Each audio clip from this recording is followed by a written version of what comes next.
Buenos días a todos y a todas. Es un placer y quiero, como es obligatorio siempre, empezar por agradecer al Colegio de Enfermería de Granada, a su Junta de Gobierno y en la persona de Jacinto Escobar, su presidente, el haberme invitado a poder reflexionar estos minutos, que ojalá hubieran podido ser un poquito más largos, por cierto, porque el tema es enormemente complejo, pero en cualquier caso vamos a intentar aprovecharlos con el debate que podamos tener también al final. Yo tengo una ventaja de entrada. Me ha parecido muy adecuado el planteamiento que ha hecho Jacinto en su mesa inaugural. Él ha planteado las cosas como son, pero él tiene la obligación institucional que yo no tengo, afortunadamente, y es que yo puedo desarrollar lo mismo, pero seguramente con mayor vehemencia, porque como decía bien Mariluz, yo, entre otras cosas, estoy jubilado y tengo una perspectiva, además, que me hace afirmar de entrada, cuando oigo tanto hablar de la importancia de la enfermería, de lo admirables que somos, del avance de la enfermería. A mí se me viene enseguida a la memoria aquel refrán de mi abuela, ¿no?, de obras son amores y no buenas razones, ¿verdad? Y creo que estamos en ese momento. Estamos en el momento, sí, mucho avance, todo lo que queráis, pero vamos a ver qué testimonios podemos traer aquí esta mañana de cómo se nos está cuidando, sobre todo a vosotras que estáis en ejercicio, a las enfermeras y enfermeros. Hemos quedado en reflexionar sobre la realidad del cuidar y esto no es una cosa novedosa. Fijaros que esto de los cuidados venimos diciéndolo desde hace muchos años, primero por una razón, porque necesitábamos diferenciarnos de los médicos. Y entonces había que decir, el médico cura y la enfermera cuida, ¿verdad? Y así empezó, ese fue el debate inicial de todo esto que después hemos incorporado dentro de nuestra disciplina y es más, como la esencia y el cometido fundamental de las enfermeras, sin el cual no podríamos estar hablando realmente de profesión sanitaria. Por tanto, no es una novedad. El cuidar no es una novedad para las enfermeras, no es una novedad para un padre o una madre, los que lo somos, lo sabéis perfectamente. No es una novedad para un abuelo ni para una abuela, ni es una novedad, o no debería serlo, para un hijo o una hija. Cuidar tampoco es una novedad para un amigo o para una amiga, y sobre todo para ese amigo y esa amiga de los que se escogen, que no están impuestos. Y tampoco debería ser una novedad el cuidar a los profesionales, una novedad para la clase política. Al contrario, es su obligación cuidar de la sociedad, cuidar de los profesionales en este caso. Hemos visto la enorme voluntad que parece que existe de escuchar, de cuidar. Aquí todo el mundo quiere cuidar, ¿eh? Fijaros que en la sociedad últimamente se habla muchísimo más del cuidado. Todos se quieren apuntar. Los enfermeros, por supuesto. Pero los médicos cuidan, los farmacéuticos dicen que cuidan también en sus oficinas de dispensación de medicamentos. Todo el mundo cuida. Y bueno, pues realmente, a poco que pensemos, todo aquello que es susceptible de algún tipo de admiración, de afecto, de respeto, pues se viene convirtiendo en un objeto de cuidado. Me van a permitir, no crean que vengo aquí a decir una homilía, pero me resulta ilustrativo a la hora de hablar del cuidado, traer a colación un pequeño texto del Evangelio de San Mateo donde dice: ¿quién de ustedes, si su hijo le pide pan, le da una piedra? O si pide un pescado, le da una serpiente. El paciente, la familia, la comunidad a la que atendemos no son ciertamente nuestros hijos, pero a mí me gusta repetir siempre que tenemos la obligación de habérnoslas los enfermeros y enfermeras con. ¿Y con quién tenemos que habérnoslas? Pues habitualmente con un ser humano que está con enormes connotaciones de limitación, de vulnerabilidad, de fragilidad. Por eso se espera de una enfermera verdaderamente profesional no solamente que tenga una serie de conocimientos que se adquieren en la universidad, de habilidades o de aptitudes con P, sino que se nos pide que tengamos, además de todo eso, actitudes con C. Luego eso se mide o no se mide. Cuando se hacen estudios de evaluación de la competencia, no suele medirse esa parte, también tiene sus dificultades el hacerlo, pero ahí está. Yo diría que para poder ejercer como enfermera, como cuidador profesional, y aquí cuando hablemos de cuidadores profesionales, en esta mañana yo al menos solamente voy a hablar de enfermeras y enfermeros, no basta con que tengamos un perfil correcto, sino que hay una exigencia detrás, un horizonte de excelencia. Y esto es lo que venimos haciendo los enfermeros y enfermeras desde los principios de la historia. Los aficionados a la historia de la enfermería se acordarán de que empezábamos a hablar de la diaconisa Febo, de la que habla el Antiguo Testamento, el Nuevo Testamento, las cartas paulinas, como la primera persona que empezaba a impartir cuidados y tal de la mano de San Pablo.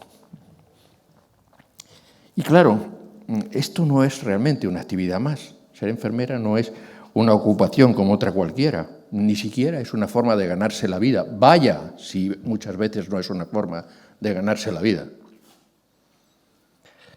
Dice Françoise Collier, que ustedes conocerán, una profesora eminente de enfermería francesa, que ha estudiado este tema del cuidado, como lo ha estudiado en España, por ejemplo, el profesor Francesc Torralba de la Universidad Pompeu Fabra, un libro que les recomiendo leer que se titula precisamente Antropología del cuidar. Dice Collier, cuidar es un acto de vida que tiene como objetivo, en primer lugar y por encima de todo, permitir que la vida continúe y se desarrolle, y de ese modo luchar contra la muerte del individuo, la muerte del grupo, la muerte de una especie.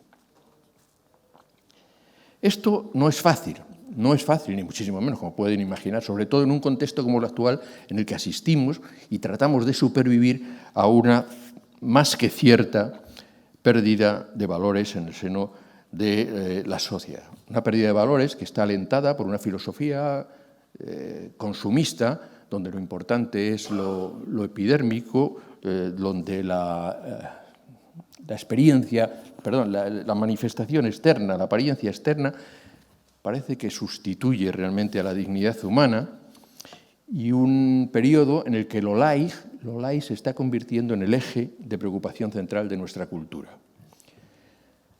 Digamos que al café descafeinado, a la leche desnatada, a las bebidas sin azúcar, estamos añadiendo hoy una especie de virtud sin ningún virtuosismo, una profesionalidad basada muchas veces en la imagen, el prestigio aparente, o lo que algunos llaman, permítame la expresión más buena, el sex appeal.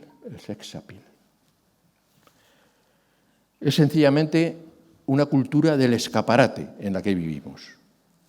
Una cultura en la que la cáscara es más importante muchas veces que el contenido. Y vistas así las cosas, pues es verdad que hay que hacer una llamada otra vez a la excelencia profesional. Porque si la enfermera no es excelente, y a veces no lo somos, podría contarles casos personales, en el que se evidencia que a veces esto de la excelencia se nos queda un poquito, se nos tambalea, seguramente habrá sus razones. Pues o somos excelentes o simplemente dejaremos de ser, y a lo mejor no demasiado a largo plazo. Y quiero que se queden con esta afirmación porque esto va a aclararnos muchas cosas de lo que tiene que ver con el tema del cuidado del cuidador. Yo les iba a contar una historia que creo que es muy significativa para fundamentar lo que quiero abordar después con los pies en la tierra. A este les va a parecer a lo mejor que esto es un poquito que pertenece al mundo del cosmos eidéticos que decía Platón, ¿no? El mundo de las ideas. No, escuchen un poco con atención porque va a fundamentar lo que voy a decir después con los pies en la tierra. No he venido aquí ni para evangelizar, ni para bla, bla, bla, ni para decir flatus vocis como los hombres de la Edad Media, sino que he venido a decir si las enfermeras estáis o estamos cuidados o no estamos cuidados y apuntar algunas cosas de las que habría que hacer tal vez para en el futuro conseguir ese cuidado. Un día, dice, mientras Cuidado atravesaba un río, se detuvo y después de reflexionar cogió un poco de lodo y empezó a formar la figura de un ser humano. Mientras meditaba sobre lo que había realizado, llegó Júpiter y enseguida Cuidado le rogó que impartiese un soplo de vida al ser que había formado. Entonces, Cuidado manifestó su deseo de poner su propio nombre al ser humano, pero Júpiter insistió en ponerle el suyo. Mientras Cuidado y Júpiter discutían sobre esta cuestión, apareció Tierra y declaró que su nombre era el que debía llevar al ser humano, ya que era ella la que había dado su cuerpo para moldear la figura. Después de un tiempo, los tres participantes en la disputa acordaron someterse al juicio de Saturno, y este fue el fallo de Saturno. Júpiter, que había insuflado el espíritu o alma al ser humano, recuperaría dicha alma después de la muerte, y eso le bastaría a Júpiter. Puesto que la Tierra le había dado su propio cuerpo, a ella le sería devuelto tras la muerte. Y de nuevo Saturno manifestó que eso sería suficiente para ella, y finalmente añadió Saturno que, puesto que Cuidado fue el primero en formar al ser humano, que fuera él quien lo poseyera y soportara durante toda su vida. Por último, en cuanto al nombre que había de recibir, Saturno dio esta solución, que se llame Homo, puesto que parece haber sido fabricado del humus. ¿Por qué traigo esta colación? Porque esta experiencia del cuidar es una actividad totalizadora, ciertamente, del ser humano, que se sitúa en la misma génesis, como ven, del hombre. Es el cuidado el que ha dado forma y protección permanente. Y por ello, cuidar del homo es un modo de humanizarse, es un modo de ennoblecerse. El mito se ha convertido así, nada menos, que en la forma de imitación de nuestro Creador. Bien, este es el camino, es un mitológico, que siempre son referentes para que nos lleven a la reflexión, para pensar un poco en el origen de nuestra actividad. Y además es una actividad que la vemos todos los días en nuestros centros sanitarios y sociosanitarios. Pero lo hemos experimentado, como diría Søren Kierkegaard, lo hemos experimentado con temor y temblor en los últimos años como consecuencia de la pandemia de la que siempre se habla. Han sido muchas las enfermeras, compañeras nuestras, fallecidas con motivo del COVID en España y en el mundo entero. Algunas, mientras trataban de protegerse del virus con bolsas de basura en sus inicios. Que esto parece que se nos olvida. Porque claro, es muy fácil venir aquí o a no sé cuántos sitios y decir qué importantes hemos sido, cómo hemos trabajado, qué buenos, y qué ejemplo hemos dado, y que somos una profesión emergente y que nos lo merecemos todo. Pero se han muerto enfermeras con bolsas de basura. Yo les podría decir el nombre de los hospitales, sobre todo en Madrid, que es lo que más conozco, donde ha pasado esto. Miren, cuando el Ministerio de Sanidad, que lo hace de una forma periódica, realiza sondeos para un poco captar cuál es la percepción que tienen los ciudadanos de las profesiones sanitarias, pues ya lo conocerán. Siempre las enfermeras y los médicos aparecemos en primero o en segundo lugar. Las profesiones más valoradas, la de médico y la de enfermera, alternándonos un año u otro. A esas mismas personas que valoran tan positivamente a la enfermería se les pregunta a continuación, ¿le gustaría que su hija o su hijo fuesen enfermero? Y todas dicen no. Fíjense qué paradoja, Fíjense qué paradoja. Es la profesión mejor valorada, pero que no deseamos para nuestros hijos o hijas. Bueno, pues esto es para preguntarse si tiene alguna relación con este tema del cuidar al cuidador.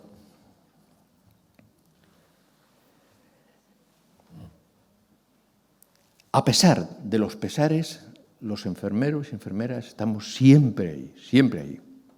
Se dice habitualmente, las 24 horas, los 365 días del año, por la mañana, por la tarde, por la noche, los sábados, los festivos, los domingos. Y además se nos exige que estemos con una sonrisa permanente, con la mano tendida. Cuando ustedes, como yo, vemos los pocos monumentos que de vez en cuando se inauguran ahí para satisfacción de las enfermeras, siempre suele aparecer una mano tendida. Estamos luchando y peleando por respetar a la autonomía de los pacientes, nunca haciendo daño, siendo beneficentes, respetando la intimidad, la confidencialidad, doblando turnos cuando una compañera se pone enferma, disponible siempre para cambiar de servicio, por ejemplo. Todos tenéis la experiencia, supongo, ¿no? Yo recuerdo, y esto ya hace muchos años, que llegaba por la noche, trabajé 5 años por la noche al inicio del ejercicio profesional, y yo llegaba allí, fulanita, por el teléfono, ¿dónde voy hoy? Y entonces pues me decía, pues vete a urgencias. Y al día siguiente me decía, vete a digestivo, y al otro vete a pediatría, no sé qué. Esto, hombre, aquí hay direcciones de enfermería que me desmientan, por favor, si es que yo estoy desconectado de la realidad, pero esto todavía existe, ¿eh? Fulanita, vete hoy a pediatría, que falta una enfermera, cuando tú estás trabajando en trauma o en oncología durante toda tu vida. Porque ustedes han visto, unas veces los digo ustedes, otras vosotros, mi abuela que era andaluza decía siempre ustedes, vosotros, bueno. ¿Han visto algún profesional más versátil que una enfermera?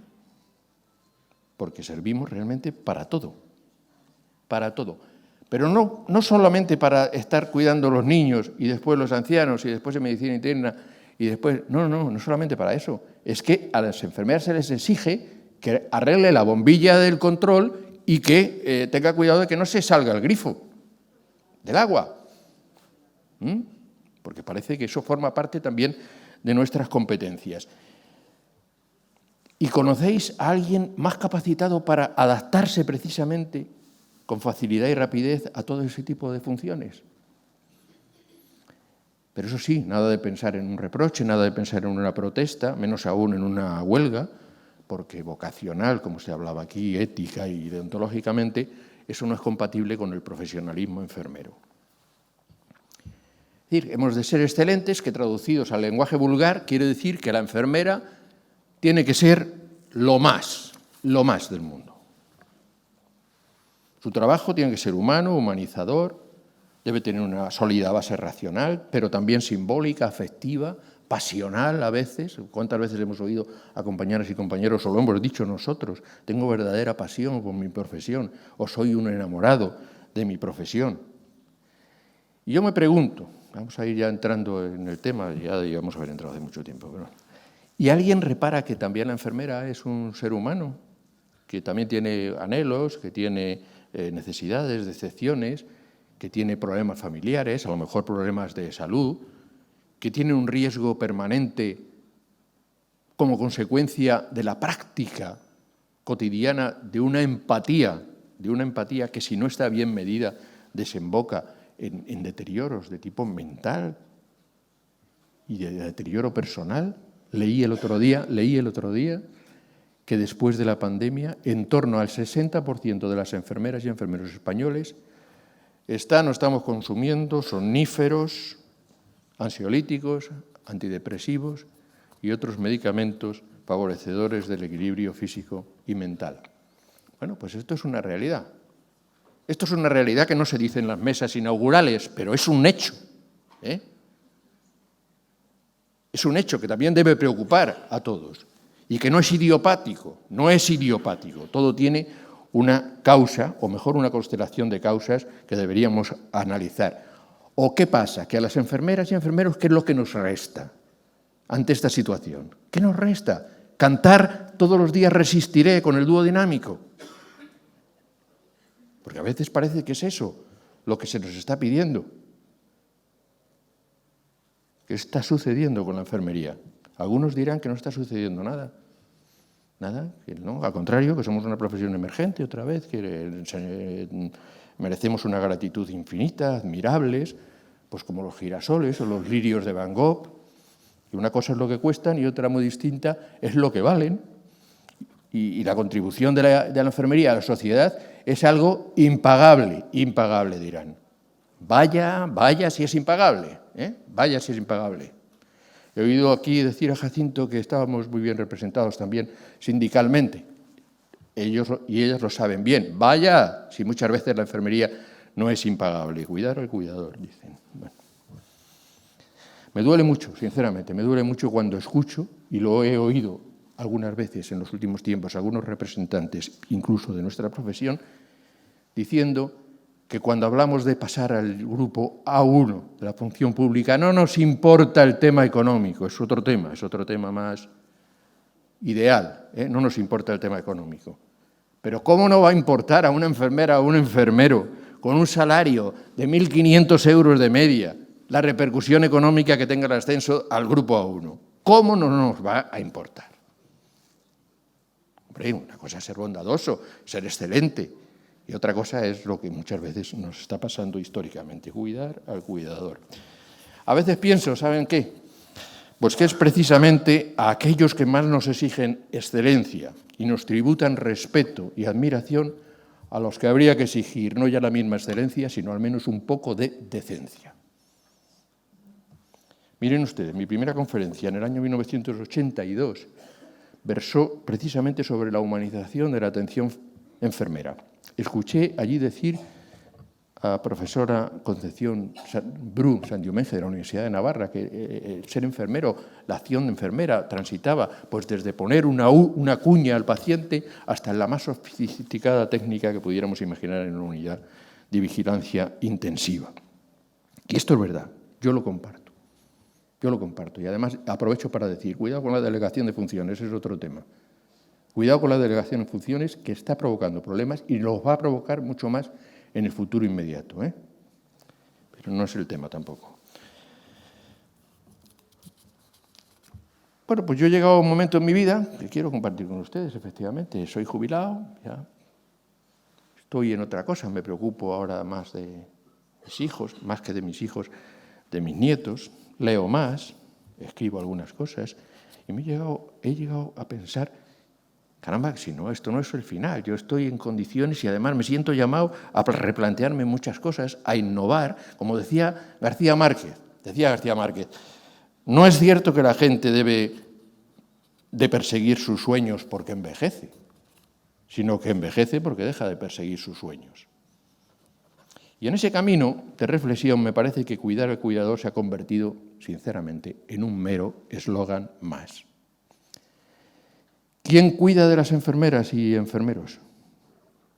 Y ahora es cuando voy a comenzar la parte dura de verdad de mi intervención en esta mañana. Y trataré de frenar la vehemencia todo lo que pueda, pero me cuesta bastante,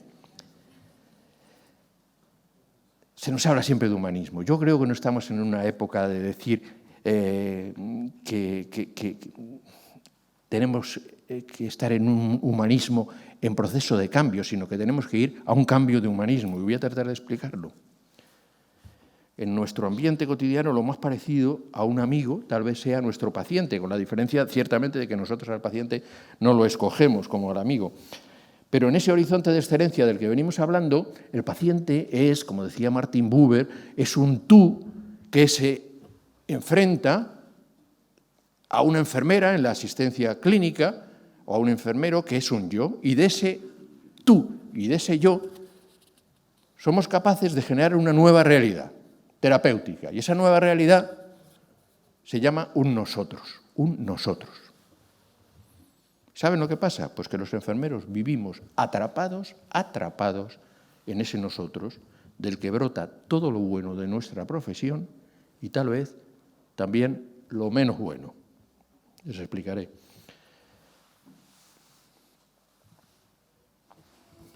Voy a pasar algunas cosas para no... Mire, esa búsqueda permanente que tenemos de hacer las cosas bien desde el punto de vista ético, ese afán por situar al paciente en el centro, que se ha hablado también aquí, no pocas veces es también una mera coletilla vacía de contenido. Créanme, seguro que muchos lo comparten, esto de situar al paciente en el centro. Muchas veces es una pura coletilla. El sistema sanitario, que se alardea de que el paciente está en el centro, a veces tiene otras cosas u otros personajes en el centro. Los enfermeros lo sabemos muy bien. Pues nuestra vida gira en torno al paciente y a otras personas que no son el paciente y que creen que la sanidad gira en torno a ellos o a ellas. Es, y ya me lo digo con claridad, ese modelo hegemónico, ese modelo médico hegemónico que se testimonia todos los días y que también hay que decirlo. Antes de ayer leí unas declaraciones del presidente de la Sociedad Española de Medicina General que dice que ni puede, ni tiene, ni puede existir la prescripción enfermera. Curioso, curioso, prescripción enfermera, que además son ellos los únicos que le llaman así, porque el decreto habla de indicación, uso y autorización de dispensación de medicamentos y productos sanitarios. Bueno, pues en esto convivimos. Existen fósiles todavía en algunas profesiones, también en la nuestra, ¿eh?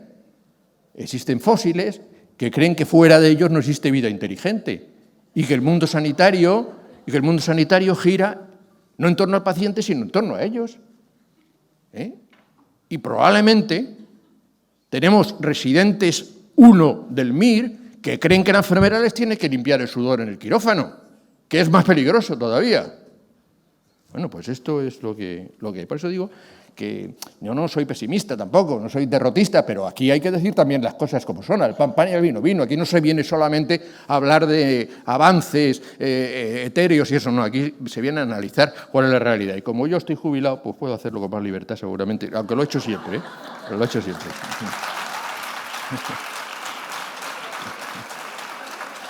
Pero en fin, siempre tendremos eso que se llama la motivación intrínseca, ¿verdad? La motivación intrínseca, que es lo que siempre se dice, bueno, qué suerte tienes de eso, poder cuidar y ser tan bondadoso y tal, y todas estas cosas, ¿no? Miren, les voy a evocar aquí un hecho que me parece muy expresivo de toda esta bondad enfermera y de lo que es cuidar al cuidador. En el año 2008, el gobierno del momento, en mitad de aquella crisis económica tan tremenda que todos ustedes recordarán, se le ocurrió decir que iban a reducir un 15% el salario de los funcionarios públicos, entre ellos las enfermeras y los enfermeros. Recuerdo entonces que yo estaba allí como director del gabinete de estudios, que se hizo una encuesta para ver cómo valoraban las enfermeras ese menoscabo de sus intereses, en este caso salariales. Pues mire, el 95% de las enfermeras españolas respondieron que estaban dispuestas a perder el 15% de sus salarios y con ello se mantenían los niveles de calidad y de seguridad del Sistema Nacional de Salud. No hubo ninguna otra profesión en ese momento que se manifestara en el mismo sentido. Y yo digo, ¿esto es humanismo en estado puro? ¿O qué es? Y me pregunto, si colocarse unas bolsas de basura como protección para atender a los pacientes COVID, ¿es humanismo, es cuidado al cuidador o qué es? Y me pregunto si trabajar con la mitad de ratios que nuestros compañeros europeos, aparte de que tenga que haber mucho diálogo, que se ha dicho aquí, que todo eso vamos a hablarlo y que habrá que verlo y tal, habrá que estudiarlo. Pues si esa realidad, que quiere decir que nosotros somos la mitad que nuestros colegas de Dinamarca, por ejemplo, para cuidar a los pacientes, pues habrá que ver si eso también es cuidar al cuidador. Y encima que lo hagamos con más calidad y más satisfacción para los pacientes que en todos esos países donde duplican los ratios, ¿no? Eso es a costa de la artrosis de nuestra columna vertebral, etcétera, etcétera, y del peso sobre los hombros, entre otros también de las enfermeras, sin ninguna duda. Y sin embargo, pues ahora de lo que se nos habla, en Madrid se está hablando nada más que eso, de la falta de médicos. No, tampoco quiero entrar ahora en este tema, porque por eso digo que harían falta tantas horas, pero ¿cómo falta de médicos si somos el segundo país de la Unión Europea con mayor número de médicos? Y el cuarto por la cola con menor número de enfermeras y enfermeros. Por eso yo les digo, el sistema sanitario, en el rumbo que lleva, no tiene solución. Así no puede tener solución. Estamos hablando de un cambio de paradigma que tiene que fijarse más en el cuidar que en el curar. Es importantísimo. ¿Cómo no lo va a ser? El médico, el más importante, que tiene que curar a sus pacientes, diagnosticarles, ponerles el tratamiento adecuado. Pero, hombre, hay un colectivo enorme que lo que puede hacer es intentar evitar que los ciudadanos, que las personas enfermen. Y eso se hace por ahí, con el doble, 110.000 enfermeras necesitaríamos en España para podernos asimilar a cualquiera de los países de nuestro entorno. Pero bueno, más paradojas de la vida. A pesar de eso, el año pasado se contrataron un 3% más de médicos en el sistema y un 1,5% más de enfermeras. Esto es lo que hay. Y después de tantos aplausos, a las 8 de la tarde, ¿se acuerdan de esto, verdad? Las administraciones sanitarias no han tenido ni un solo detalle con la profesión enfermera. más allá de estos consabidos tópicos de toda la vida, de qué buenos somos, de cuánto nos lo tienen que agradecer, de qué cariñosos, de qué entregados, y nos seguimos dejando la vida en las sucesivas olas pandémicas. ¿Esto es cuidar al cuidador, me pregunto?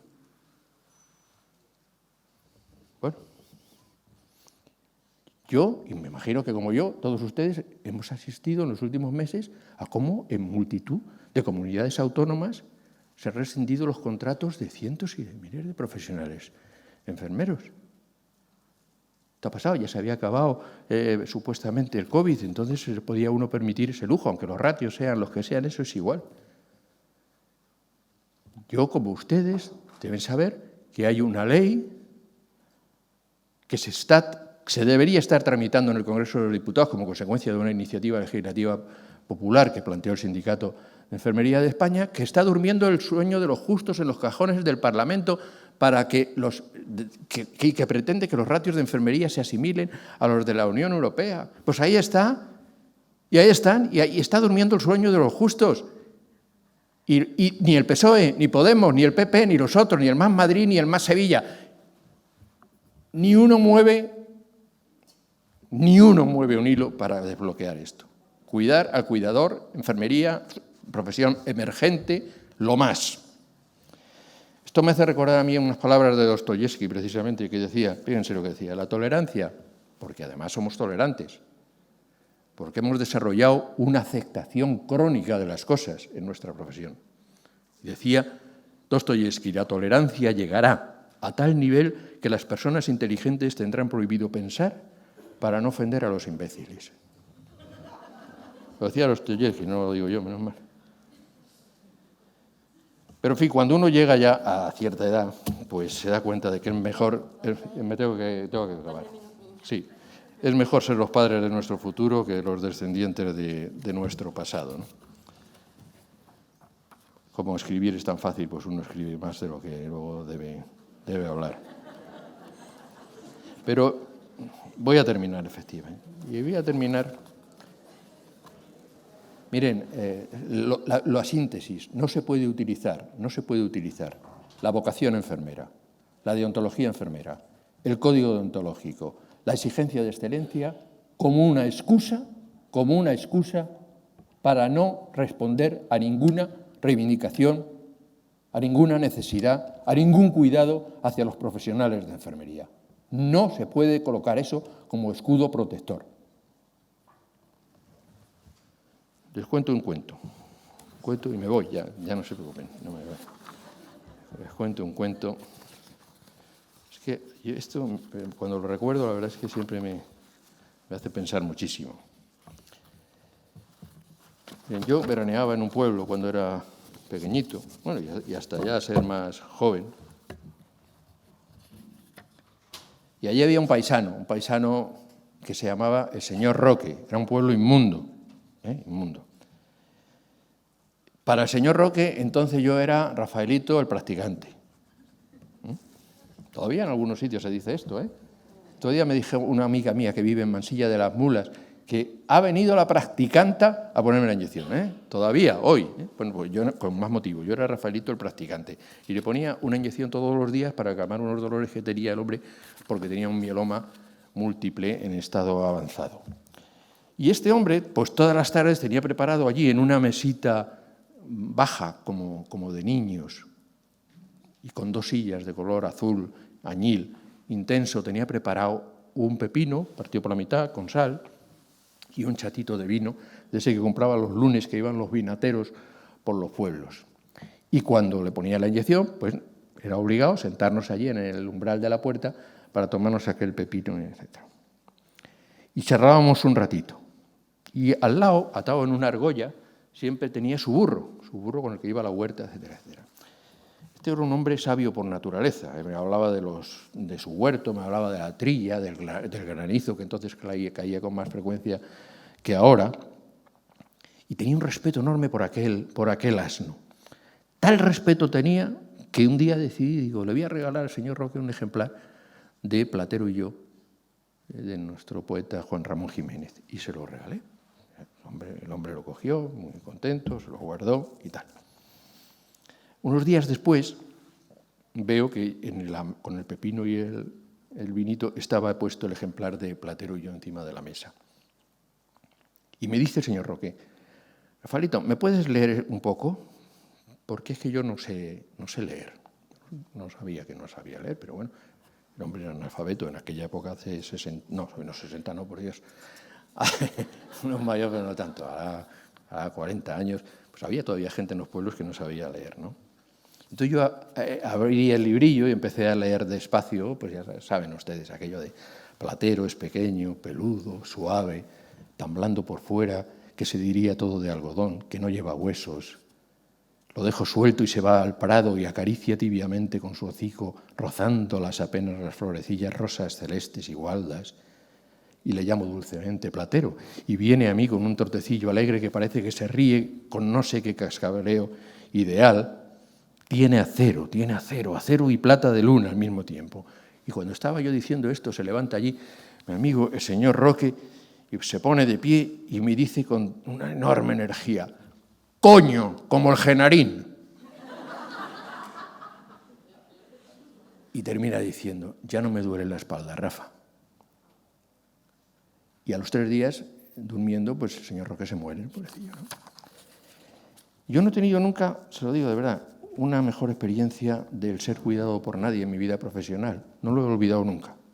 Los tiempos van cambiando y ahora ya no basta solo esa motivación intrínseca tan importantísimo, que es lo que nos mantiene en pie tantas veces. Pero cuidado, porque sin la otra motivación extrínseca no hay futuro, ¿eh? No hay futuro. Ya lo estamos viendo, cada vez menos. Se va la gente fuera, abandona. Hay que tomárselo en serio, hay que tomárselo en serio. Pues por eso creo que es hora de cuidar al cuidador, porque si no nos quedamos sin ellos. Y no se les olvide esto que les voy a decir por último. Nosotros tenemos dos manos. Una para ayudar a los demás, la otra para ayudarnos a nosotros mismos. Y tenemos que preservar también nuestra dignidad profesional, ¿eh? Y nuestra dignidad humana. No se pueden hacer, como una compañera de Orense, 599 contratos en 5 años, ¿eh? Por ejemplo. Bueno, gracias a todos y seguiremos hablando, supongo, en seguida.